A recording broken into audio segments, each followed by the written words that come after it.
This is an interview with Sharon Fisher Larson, Professor Emeritus of Elgin Community College.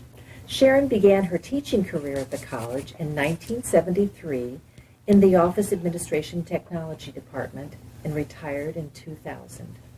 She made significant contributions to the college, including her work as a department's coordinator, founder and advisor of the Office Administration Student Organization, the creator of ECC's Variable Entry, Variable Exit Secretarial Program, and the co-coordinator of ECC's 1985-86 North Central Study Report. As important as her contributions to the college in these ways, she's also important to our history in that she was also a student here who returned as an employee. This interview is being conducted on December 11th, 2018 at Elgin Community College. The interviewer is Polly Nash and the videographer is Jack Weiss. Welcome, Sharon. Thank you. I'm very happy to be here. Oh, good. May we start out, please, with a little bit of your own personal history, telling us when and where you were born. I was born in California in 1945, just after World War II ended. My dad was stationed at the Presidio, and so I was born in San Francisco. So what did your dad do during the war? My dad, because of being deaf in one side, he was not able to go into combat, and he ended up with a very plush position in that he was the office assistant to the general at the Presidio. And so he was privy to all kinds of information that he wasn't allowed to talk about. And because of that, they had a beautiful bungalow on site that I finally went back in the 90s to see. Oh, I'll bet that was wonderful to see that. It was. Yeah. And so, did he stay? No, in the armed services? both mom and dad were from Chicago. They grew up in Chicago. And when his stint was up, Mother insisted that they return to Chicago, which we did. And so I was about 6 weeks old. So I can only say I was born in San Francisco.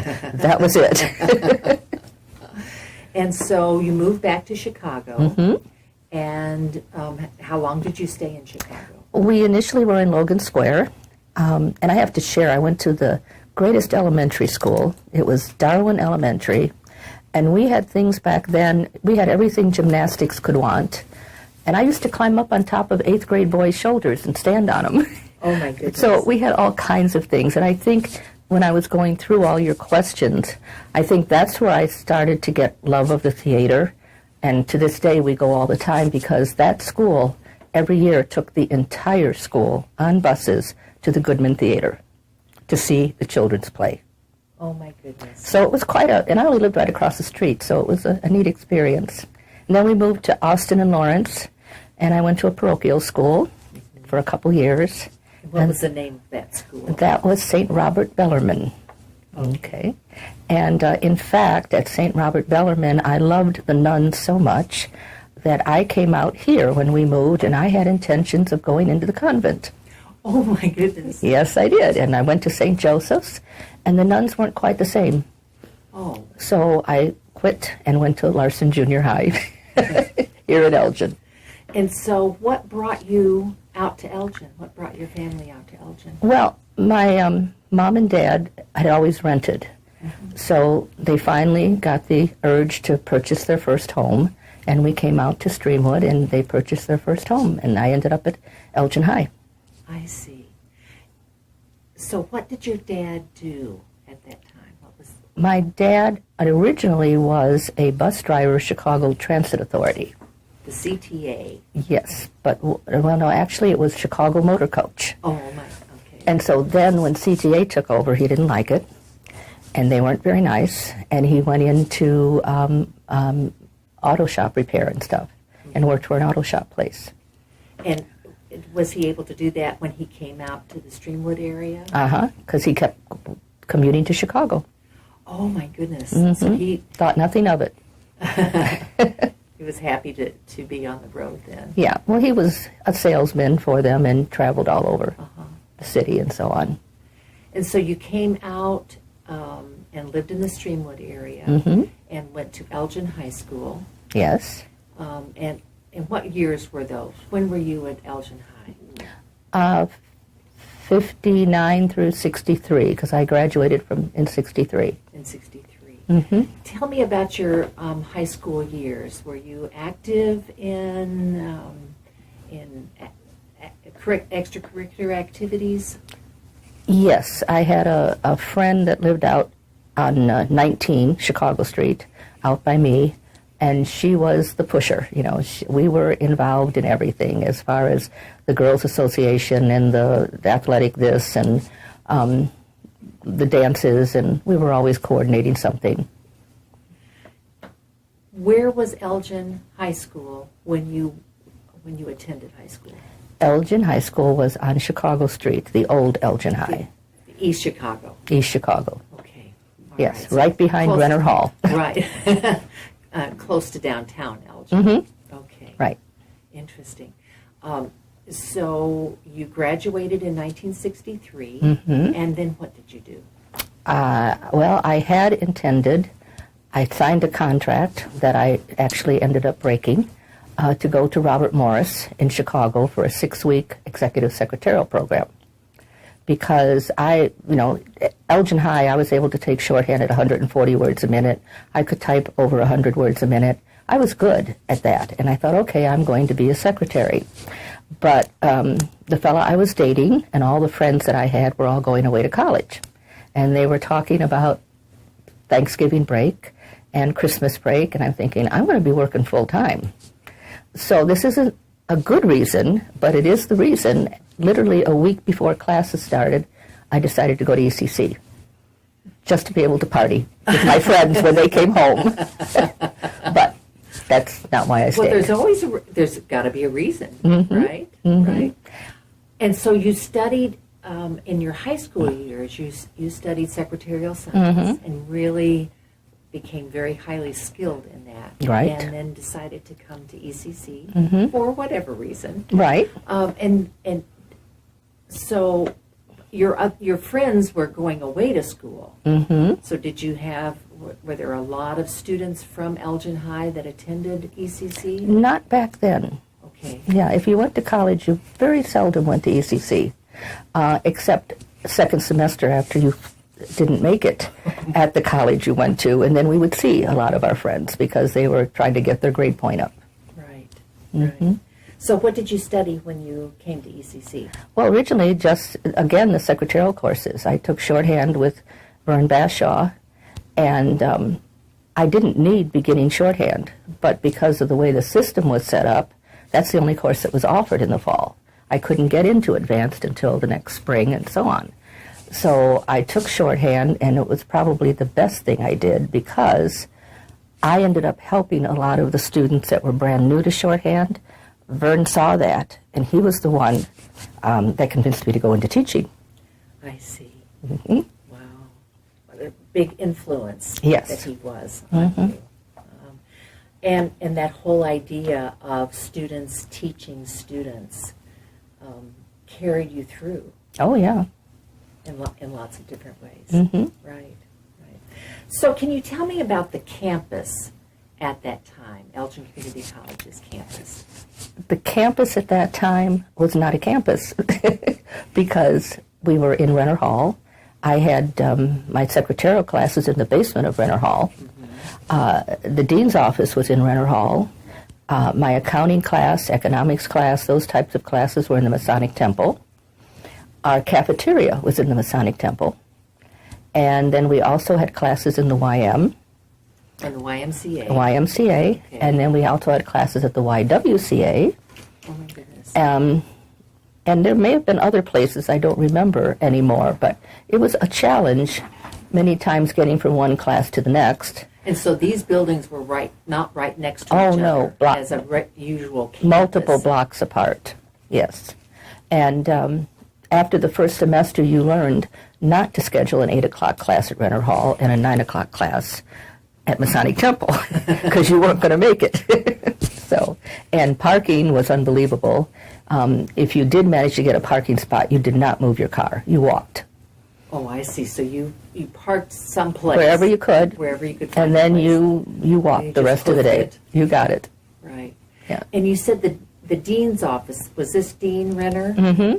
And so he was the dean Right. and then became the president. Correct. Okay. Can you talk about the registration process? Anybody going to ECC now would have difficulty even visualizing the registration process back then. You went into the Masonic Temple in this large room. There were probably about 28-foot tables, and all the faculty were there at registration. And so, Polly, if you were teaching sociology, you would have a 3x5 box in front, a box of 3x5 cards in front of you with dividers. So you'd have one for sociology 110, etc. And you'd have a number of 3x5 cards behind it that allowed the students to get in. So if you had 30 students, you had 30 cards. So I would walk up to you and say, I want sociology 110, and if there was a card left, I got in the class. And you handed me the card. So I'd go to each instructor for whatever class I wanted to see if I could get in that particular section or class, and then I would take my cards to Erica Varick, and she would officially register me. And those cards came into play later, which I'll tell you later.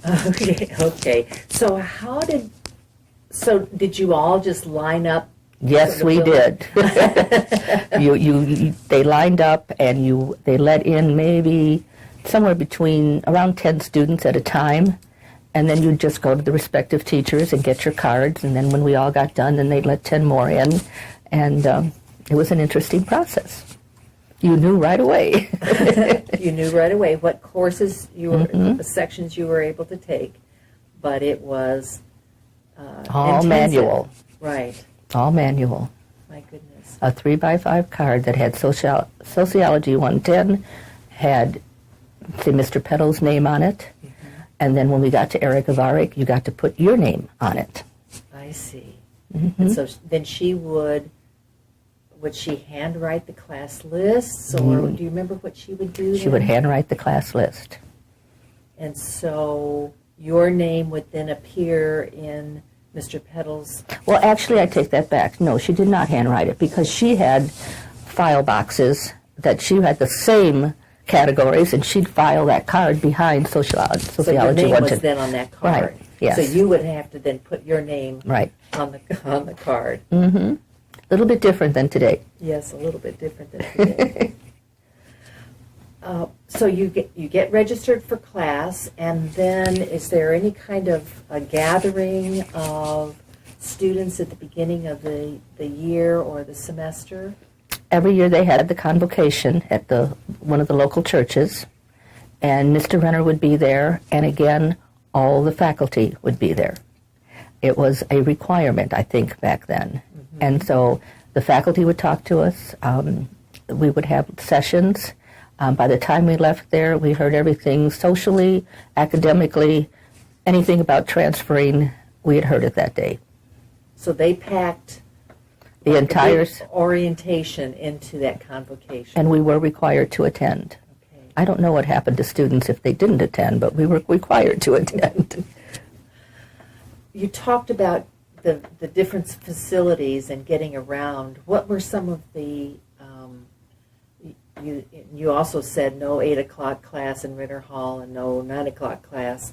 What were some of the other things that you learned about getting around campus and taking courses or registration? Well, just as any institution, you learned what instructors you probably would prefer not to have. You learned that certain classes were better in the afternoon than they were in the morning. You know, silly things back then, but we were so small back then. It was a whole different situation. But that would be it. You mentioned Mr. Bashaw as being influential to you as a student. Were there other professors that you had that were also influential to you? Truthfully, every professor I had made a difference to me and in my life. In high school, I actually had Grace Grizzard as an instructor for office procedures. And she was quite a lady, and I used to work part-time for the department chair. And the teacher's lounge was right next to the office. And so I heard the personal side of Grace Grizzard. And that name may not mean anything to you, but when I came to ECC, I was introduced to Grace Selby, who was Grace Grizzard. So my previous high school teacher now was a peer, now was a teacher at ECC, and she was unbelievable. All the teachers I had. I mean, Hank Peddle was crazy, but he did so many good things, for us as students. And I had Carl Lair, who was quite a different kind of teacher. And to this day, I drive all my family nuts because anywhere I go, I read every sign there is historically. And he got me into that. So, I took honors history and all this kind of stuff because of Carl Lair. So each instructor had a whole different impact on me for one reason or another. Right. Good.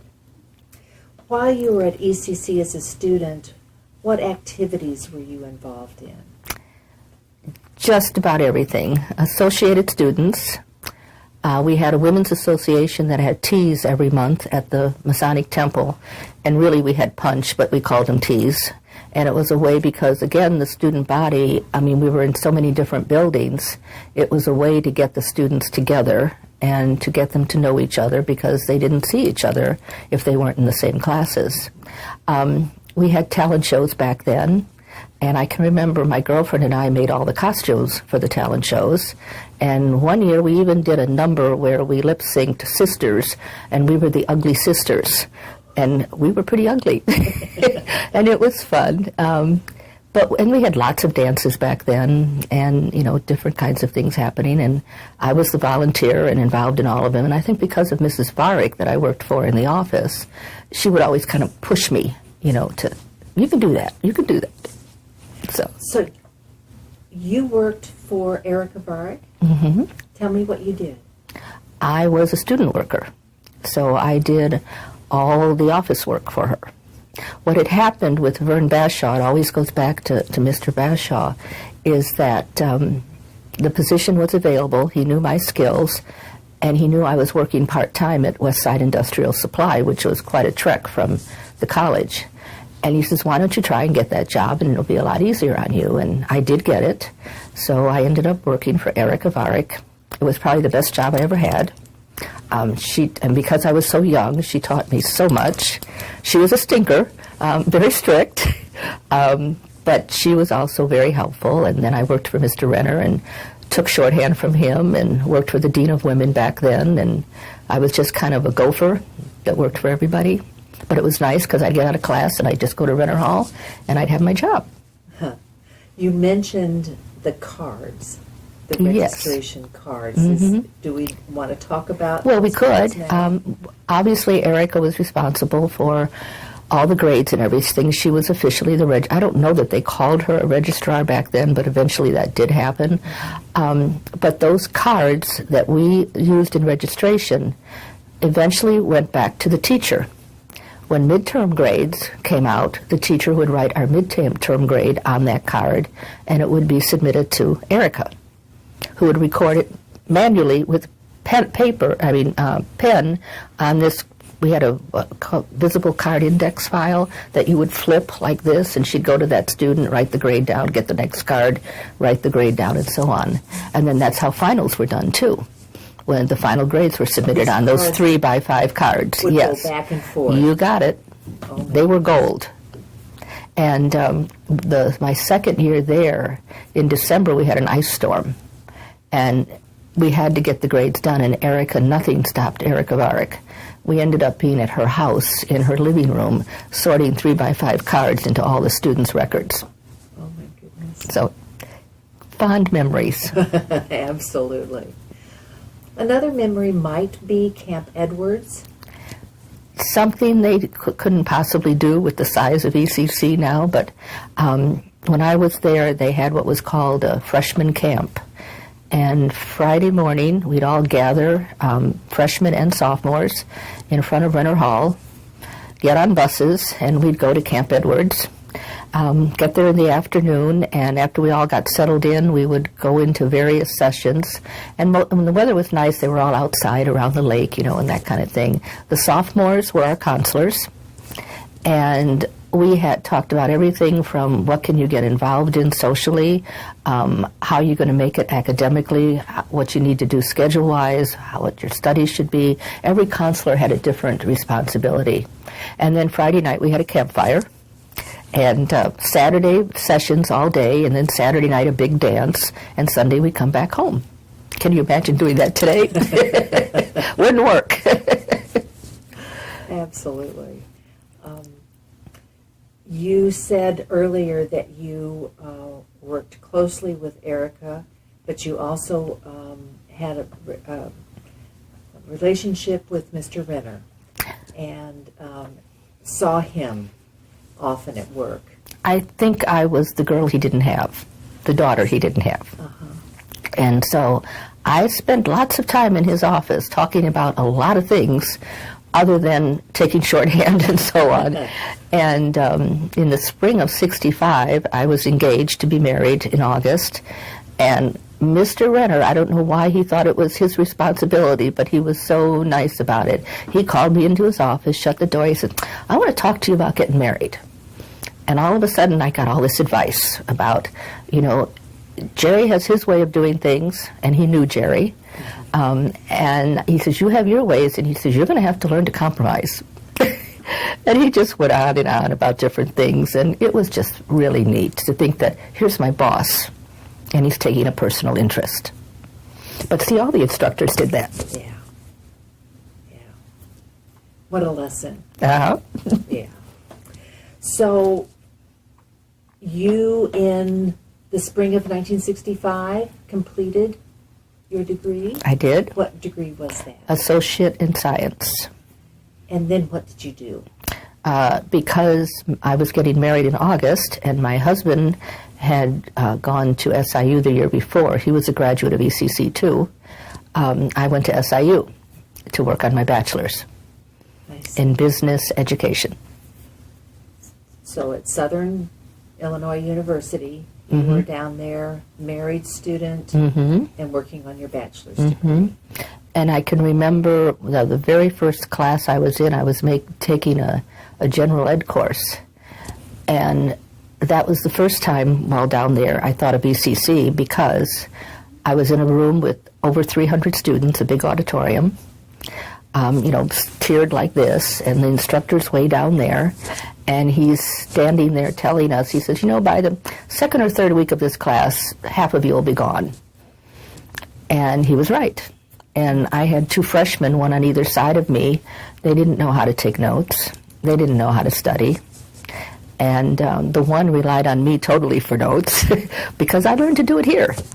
I learned how to budget my time. I learned how to study. I learned how to do all that stuff here. And that's part of the jewel of a community college. Of going to community college first, yep. So tell us a little bit about your time down in Carbondale. Well, because I was married, and then I was working part-time, or almost full-time actually, and going to school, we didn't play a lot. We didn't party a lot. So, I didn't volunteer then as I do now because I was just so busy with everything. So it was just school, go to work, go home, pass out, and go back to school. Lots of studying. Lots of studying, yes. Right. At some point you returned to this area. Can you talk about that? We did. When I was down at SIU, I actually had applied for a teaching assistantship to work on my master's. And I was accepted and all ready to sign the contract when I found out I was pregnant. And I knew I couldn't be back then, I knew I couldn't be a teaching assistant and pregnant at the same time. That was not allowed. So I didn't follow through and, did not get the assistantship. So Shannon was born in December, and then the following May, we moved back up here, and I took a teaching position at Mid-Valley Vocational Center. And so been here ever since. And so tell me about Mid-Valley Vocational Center. What is that? It was a vocational center that students from St. Charles, Geneva, Caneland, Burlington, and I know I'm forgetting one. There were five feeder schools. They were bused to the center for a 2-hour class, and I was in charge of the secretarial science program. I was there the first year they opened. In fact, when I started there, we didn't even have desks in the classroom. And when the desks arrived, my first group of students were the ones that helped put them together.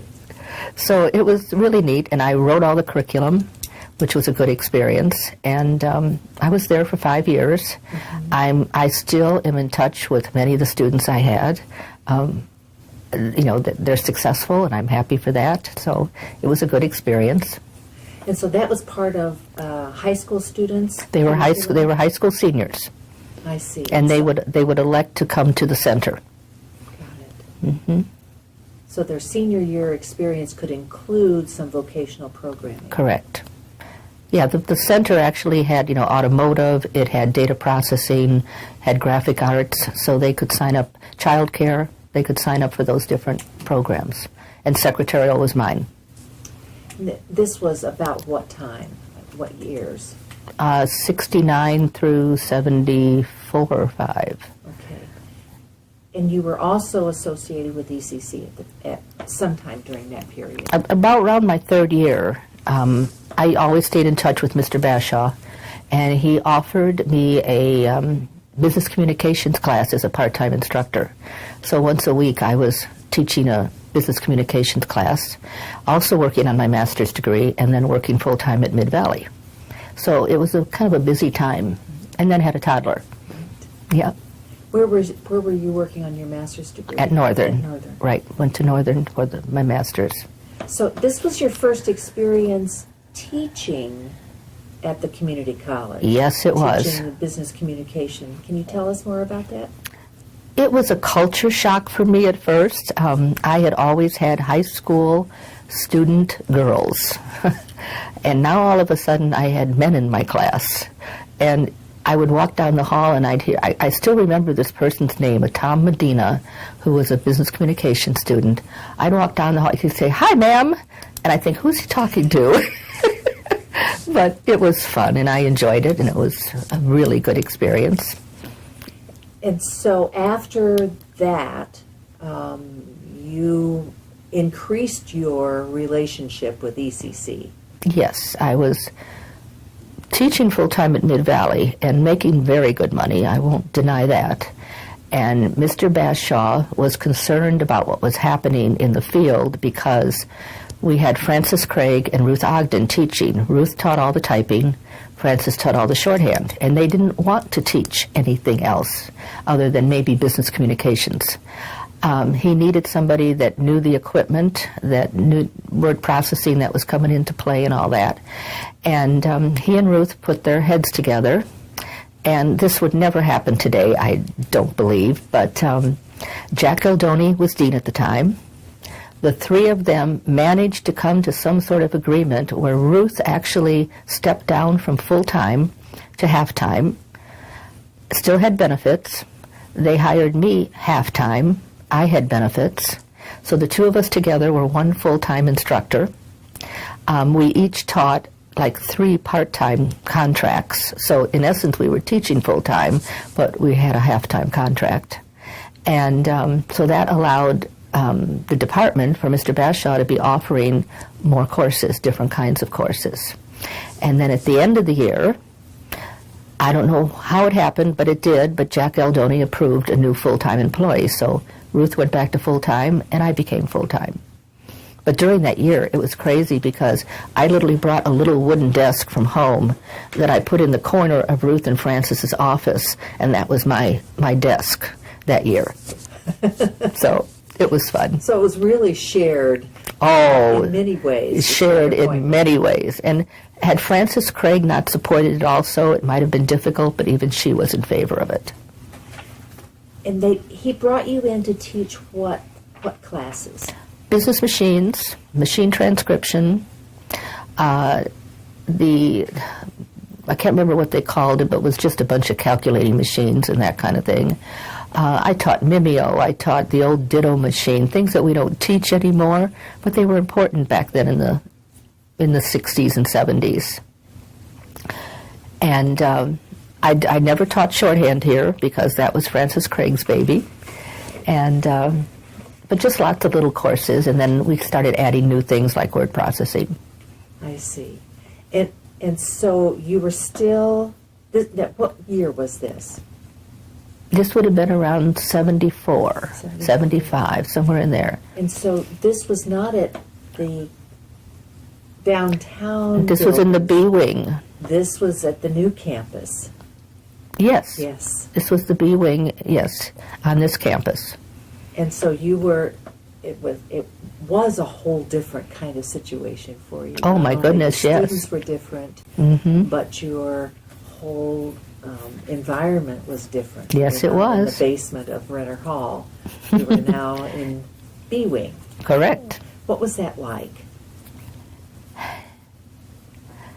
I was so impressed at the time because there was this beautiful open lab area that the faculty offices surrounded.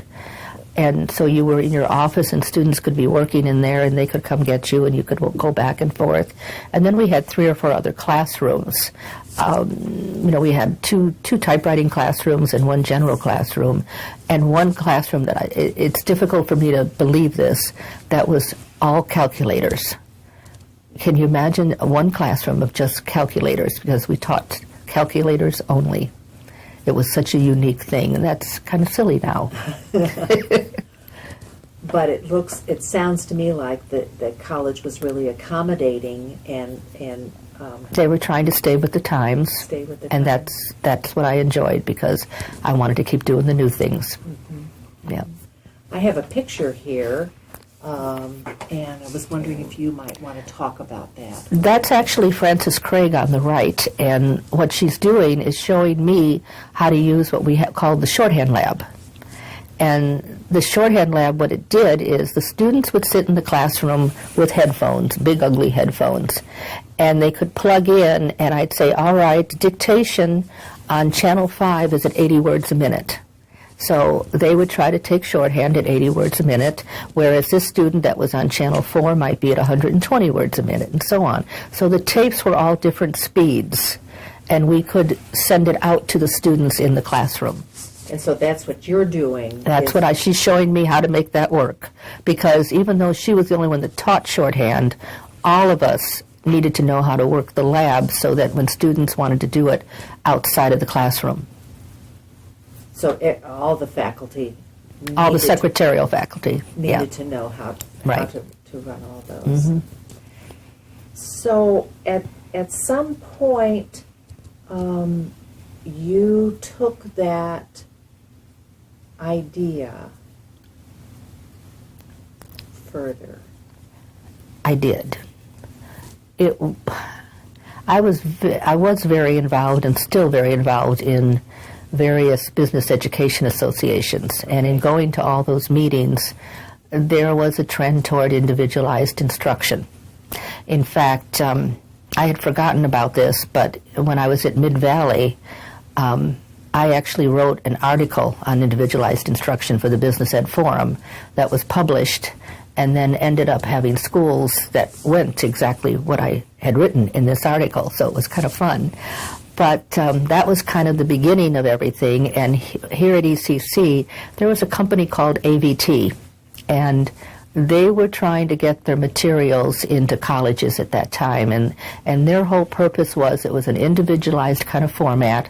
A student could sit down anytime during the day, anytime during the week, tune into a particular segment, and get their instruction. Well, our program here wasn't set up to accommodate that.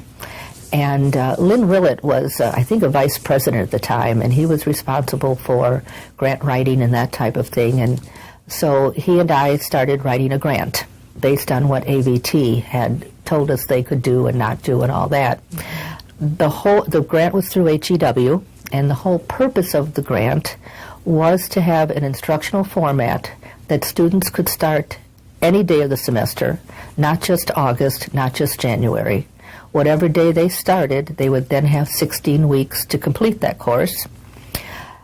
That was part of it. They could also come in any day of the week or any time they wanted. Our lab was open from 8 in the morning till 9:30 at night, Monday through Friday and Saturday morning, so they could come in whenever they wanted, as long as they got their work done within those 16 weeks, and then we would issue their grade.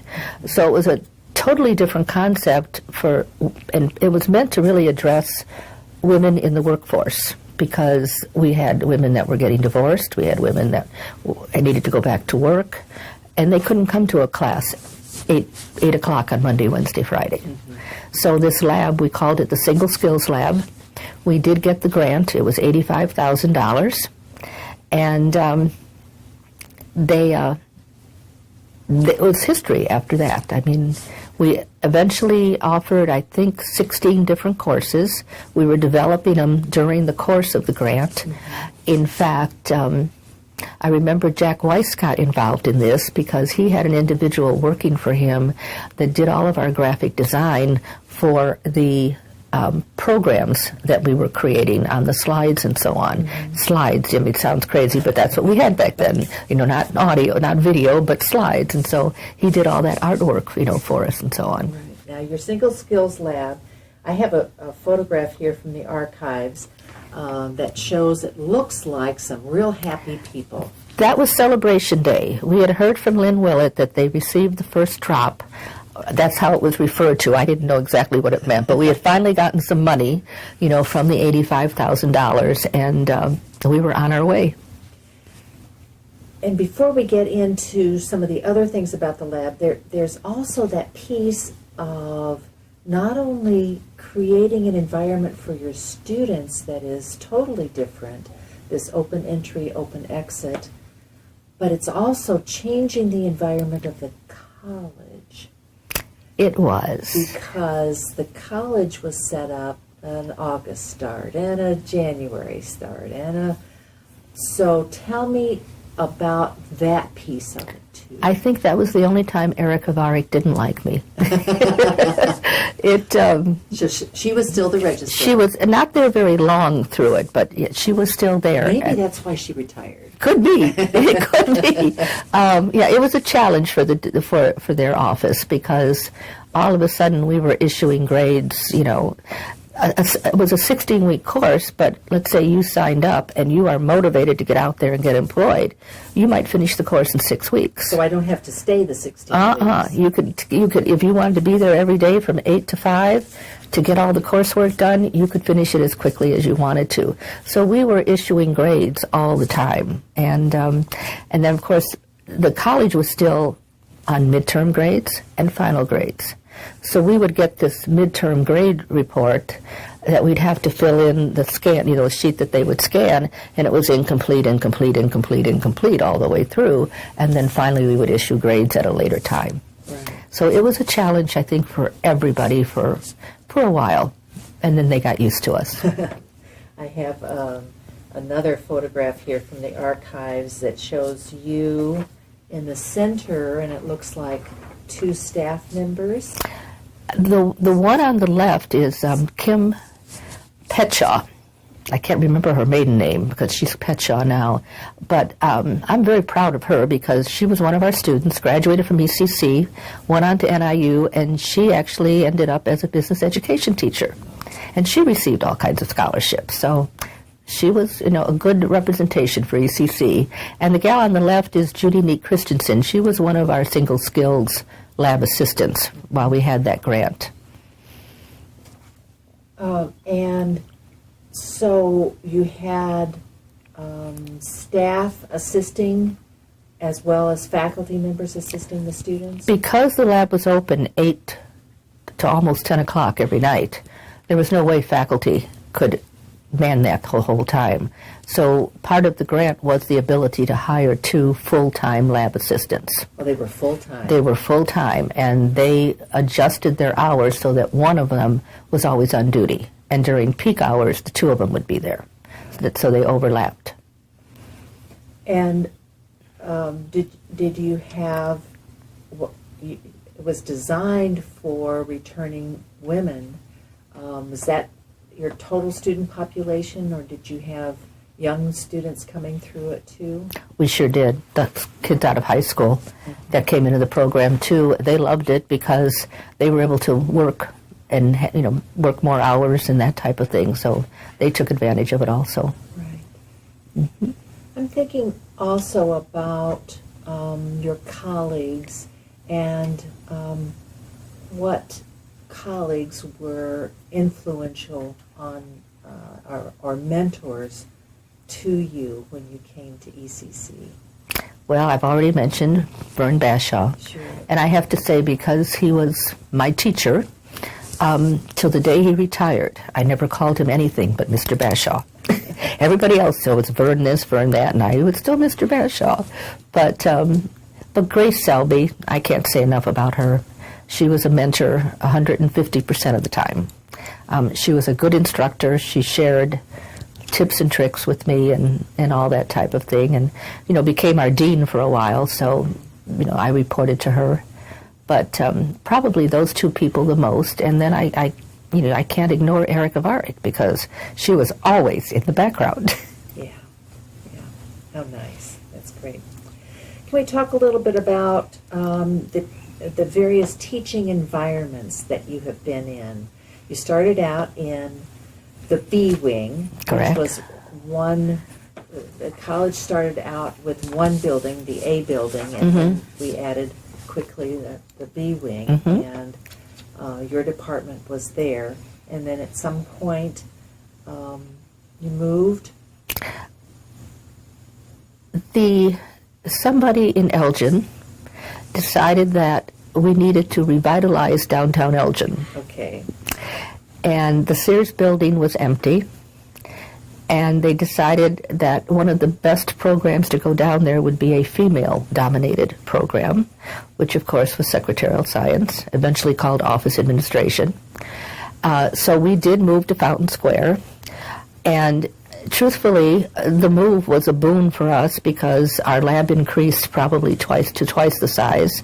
We now had 2 computer classrooms. We had more general classrooms. The entire business division did go down to Fountain Square, but secretarial was the impetus because of the female population. And it was a good experience. When it was over, we were glad to come back to the main campus, and we came back to the ABT building. And again, each time we moved, it improved because we got bigger and better facilities and nicer offices, which of course the faculty always loved. So, so ABT was the last move I was part of. And I have a photograph here of you and other people in your department. That was when we were moving back into ABT, and it was a very cold, wintry day, and so we decided to take a group picture, but that picture includes Linda Heffron and Dorothy Weiss and Barb Washer, myself, Carolyn Kirk, and our 2 lab assistants, Karen Blay and Carolyn Hayward. So they were a good group. They'll always be a good group. Yes. And so your career ended then, not ended, but the final portion of your career was in a building that was built specifically for your program. And it was called the Applied Business Technology Correct. building.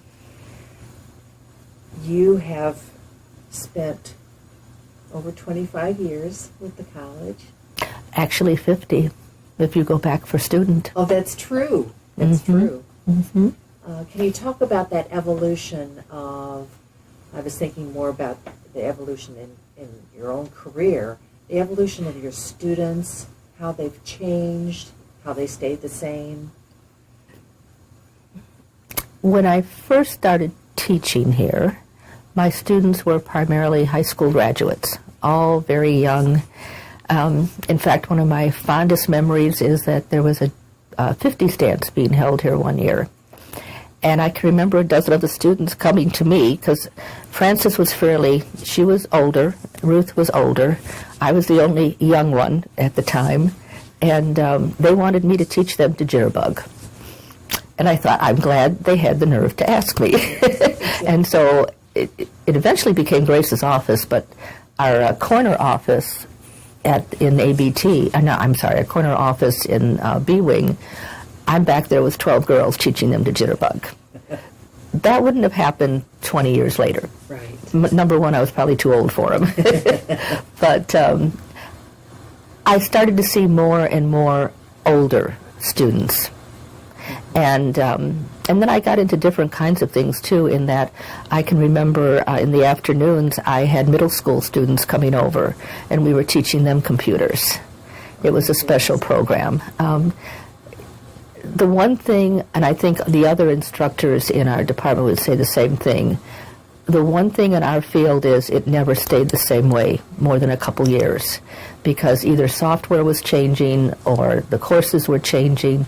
It was constantly changing. So keeping up to date was important in our department. We used to kid that we wanted to come back as a speech teacher because we wouldn't have had to keep learning new things. As the student population changed, so did your teaching change? Could you talk about that? In all the years that I was here, I honestly can say that probably every 2 years or so, everything changed. We started out teaching on Selectric typewriters. That was, and then we went to Mag Tape, which was the introduction of word processing. And then I can remember at Fountain Square, we all finally got computers. Even the faculty got to purchase computers. And I was teaching, and I kind of shiver inside when I say this. At 8 o'clock, I may have had a multi-make course. At 9 o'clock, a display write course. At 10 o'clock, a WordStar course. At 11 o'clock, a Word Perfect course. And these were all different word processing softwares. Oh my goodness. So as a faculty, I spent hours, and materials weren't available at the time, so I wrote all my own materials, which opened the door to something later. I ended up getting some of them published, and we were using my textbook in the classroom and so on. But even with that, during those years, I was so involved in professional organizations, and I'd always come back with, hey, we can teach this now, or we can teach that now. So it was never the same any 2 years in a row. We were always doing new things. And it took about 2 years to get a new course, so we were always turning things over. But, business ed was a whole different ballgame than other areas at the college. And I used to work with beta software all the time. And so your teaching changed because the technology changed, because the software changed, because your students changed, and so there's never any stasis. No. We were never ever able to sit still. Right. Yes. So it was fun. I don't regret a moment of it. I'd like to talk a little bit about your leadership in the college. You were a leader not only in your department, but also throughout the college. Can we first of all talk about your leadership within the department? After Bashaw retired, I'm not sure exactly when it happened, but I became the instructional coordinator. I'm not sure what they do now, but I know what we did then. Can you tell us about what you did then? And the instructional coordinator was responsible for doing the schedule every semester, which meant determining which courses would be taught when, by whom. And part-time instructors, we had to get them, the coordinator had to get all the part-time instructors. I ordered all the supplies for everything, and we also developed the curriculum. We were the ones that had to get the rest of the faculty together to develop and implement new curriculum. So we did get release time. I think we got 3 or 6 hours release time, which wasn't hardly enough, but it was a fun thing. And I was coordinator up until I think the last 2 years that I was here. So it was a long stint. Yeah.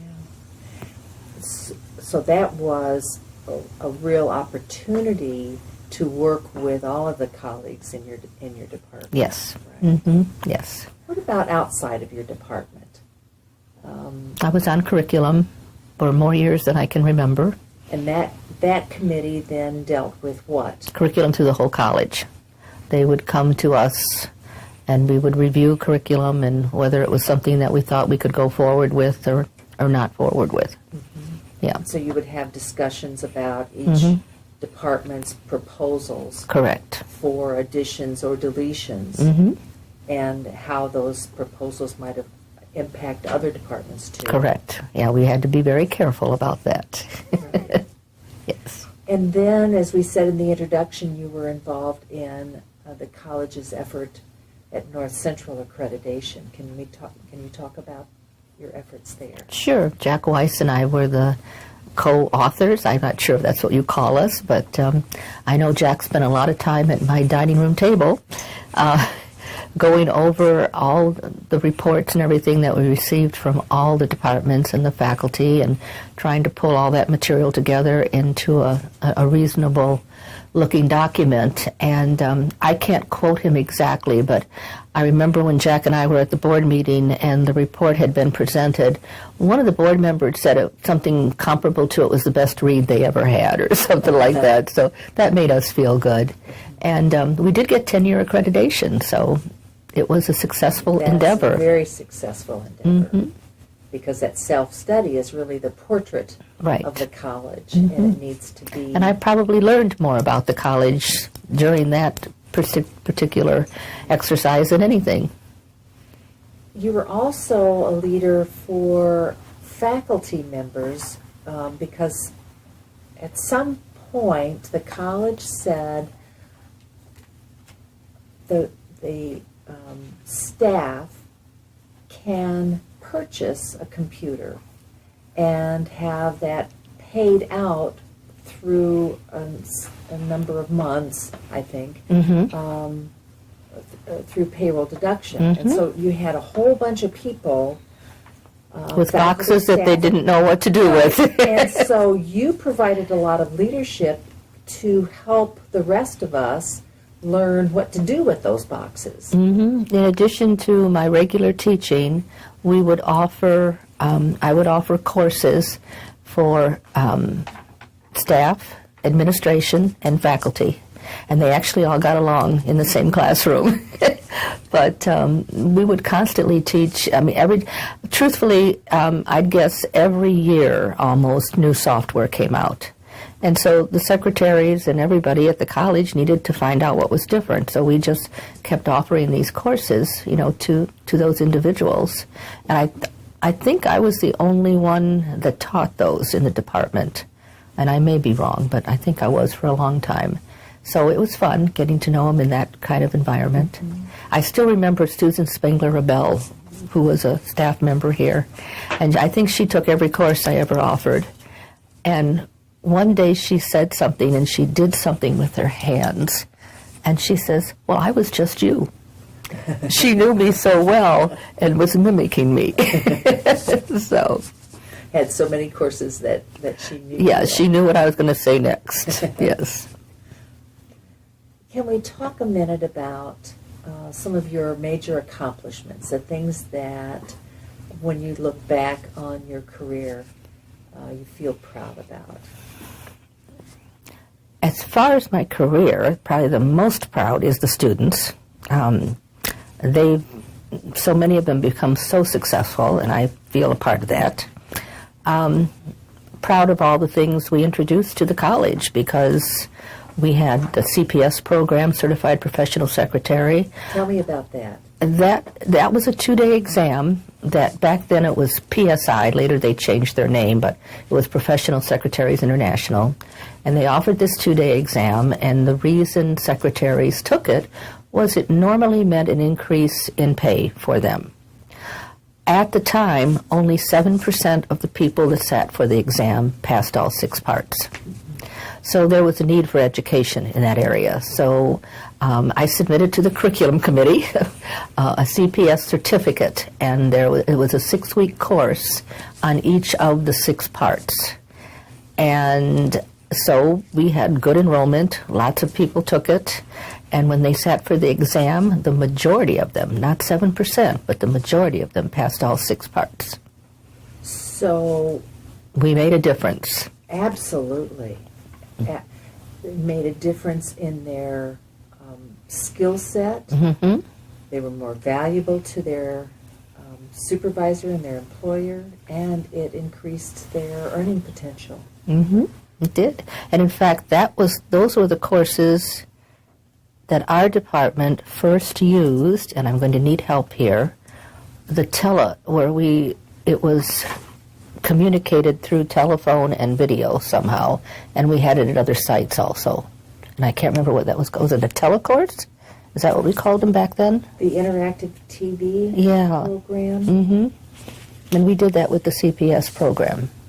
So individuals on other campuses could also participate from their home campus. Mm-hmm. Right. Because we were about the only school initially that offered the CPS program, the CPS certificate, I should say. Right. And Yeah. so McHenry, Waubonsee students, Right. et cetera, could also learn at the same time Right. through our interactive program. And your single skills lab? Proud of that. No longer exists, unfortunately, now, because the whole environment has changed, but it served a very important purpose at the time, and it was my baby. It was my brainchild, and it was a challenge, and it was a headache at times, but when I see what it did for the students, because there was so much flexibility there that we never had in the past. So yes, very proud of that. And it changed the whole paradigm of the college in terms of thinking just of semesters. Yes, of August and January. Learning can happen anytime. Mm-hmm. And the fact that a student could take that course and compress the time and finish earlier. Mm-hmm. So that impacted the college in lots of different ways. Oh, yes. There were also some special events that were going on at the college different times during your career. For example, the Madrigal dinners. Would you like to share a little bit about that?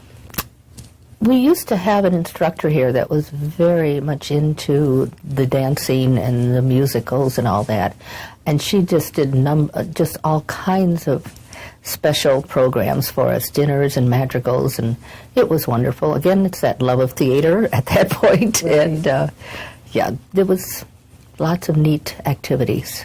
And the Madrigals dinners created an opportunity for people from the community to come in and enjoy the college. What about your own professional development and leadership outside of the college? Lots of it.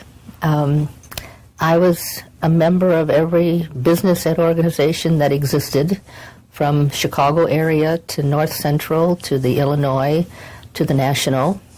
I'm proud of the fact that I served as president in all of those. In fact, ECC has always been very important to me, and I'm very proud of it, that I was a student here and taught here. And that didn't end even after I left, because in 2009, I was president of the National Biz Ed, and our convention was in Chicago with over 1,200 people attending. And I was up on stage, and I invited Dr. Sam. He didn't know me but he still came. And I was able to say then to everybody how important ECC was. So, Wonderful. This is NBEA. NBEA, yeah. Yeah, I served on their board for years and then finally became president. Right. And you've written books. Textbooks, Right. WordPerfect textbooks, Microsoft Word textbooks, PowerPoint textbooks, Office Procedures textbooks. So it's been a good journey. Right. Exactly.